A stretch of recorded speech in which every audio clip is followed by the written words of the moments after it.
আসসালামু আলাইকুম। আজকে আমি পহেলা বৈশাখের জন্য আমার দ্বিতীয় যে ভর্তা রেসিপিটি আছে সেটা শেয়ার করছি। আর আজকে আমি টমেটো ভর্তাটা আপনাদের সাথে শেয়ার করছি। গতকালকে আমি আলুর ভর্তাটা শেয়ার করেছিলাম, চাইলে আপনারা গতকালকে ভিডিওটা দেখে আসতে পারেন।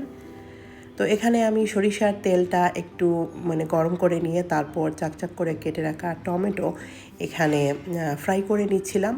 আর এই টমেটোগুলো একটু শক্ত যে টমেটোটা থাকে কাঁচা টাইপের, সেটা হলে বেশি ভালো হয়।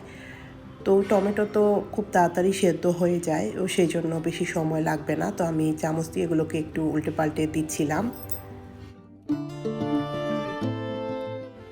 তো টমেটোটা একটু পোড়া পোড়া যখন হয়ে গিয়েছে তখন আমি এটাকে তুলে রাখবো। আর যে তেলে টমেটোটা ফ্রাই করেছিলাম সেই তেলেই আমি শুকনো মরিচটা একটু ভেজে নিচ্ছিলাম। আর এখন এটাকে আমি একটা বাটিতে নিয়ে তারপর ভেঙে গুঁড়ো করে নিচ্ছিলাম। তো এবারে আমি কিছুটা পেঁয়াজ কুচি এখানে অল্প তেলে একটু সটে করে নিচ্ছিলাম।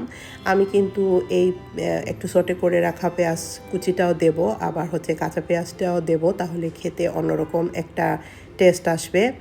তো এখন আমি কুটে রাখা শুকনো মরিচের মধ্যে ধনেপাতা, কাঁচামরিচ আর সটে করে রাখা পেঁয়াজ, লবণ দিয়ে দিলাম পরিমাণ মতো।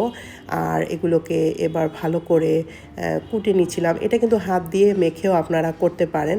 তো আমি এটা দিয়ে করছিলাম, এটা দিয়ে করলে একটু সুবিধা হচ্ছিল আমার। তো এখন আমি ভেজে রাখা টমেটোটা এর মধ্যে দিয়ে দিলাম, আবারও এটাকে ভালো করে কুটে নিচ্ছিলাম।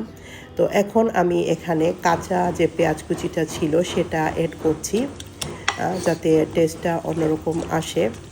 তো এই টমেটো ভর্তাটা কিন্তু খেতে অনেক মজা হয় আর অনেক ভালো লাগে। আপনারা অবশ্যই বাসায় ট্রাই করবেন। আর পহেলা বৈশাখের দিনে তো মাস্ট এটা আপনারা আপনাদের গেস্টদের সামনে যদি পরিবেশন করেন তাহলে সবাই কিন্তু অনেক প্রশংসা করবে। তো এই ছিল আমার টমেটো ভর্তার রেসিপি। আশা করছি আপনাদের ভালো লেগেছে।